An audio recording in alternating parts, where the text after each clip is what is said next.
schools should teach and educate or teach kids to protest?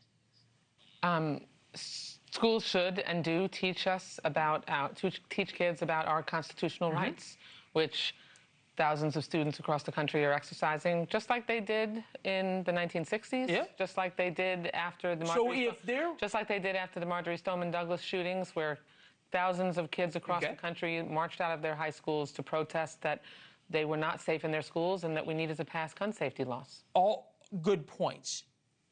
So Democrats would be just fine if teachers and administrators encouraged kids to go protest at abortion clinics. I don't even think that we're talking about what teachers and administrators are doing. They're being encouraged all left, right, and center. These are kids that are... Do you think all of these are organic? I can tell you that the school safety, the gun safety protests were what about the nearly all organic. I'm sure that most of these are organic as well. I mean, high school kids are fully capable of having an opinion. They have eyes. They know what's happening to their peers. They know what's happening on the streets in their neighborhoods. They're very easily influenced by their teachers. Hold on. And parents are quite upset about this. Take a listen.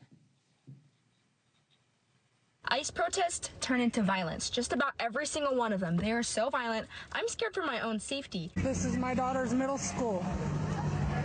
Being allowed to protest ICE agents. I'm here to pull my child from the school right now. Who the said you could bring my child to a protest? Did you consent to that? I don't want to. Again, would Democrats be fine if kids were brought to abortion clinics to protest? They aren't being brought to abortion clinics. They're walking out of their high schools, and they are going into their courtyards or into the street in front of their school on a sidewalk, and they're protesting where you have their friends being snatched off the street. They have their neighborhoods and the city streets being overrun.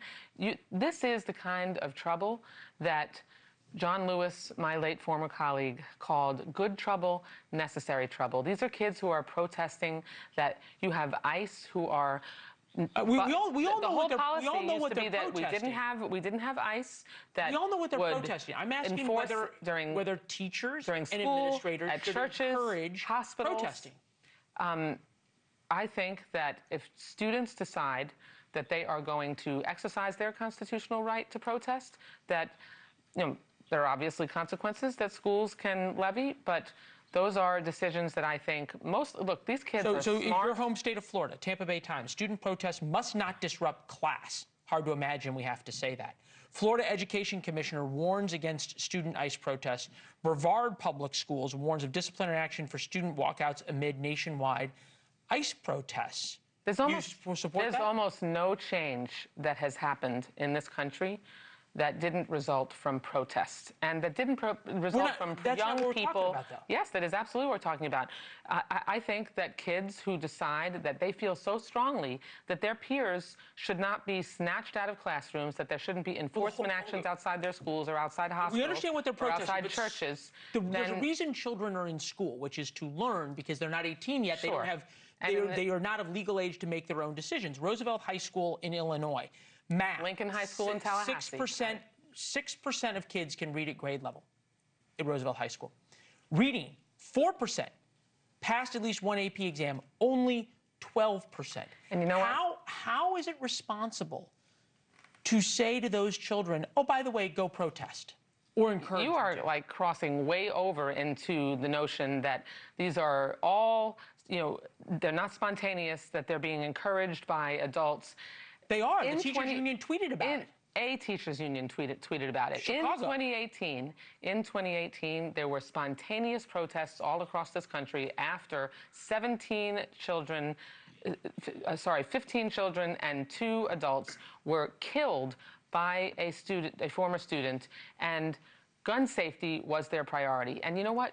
You could be struggling and not reading on grade level, and you don't check your constitutional rights at the schoolhouse No door, one's talking. and you have the ability You're to making this a constitutional debate. Class. It's not.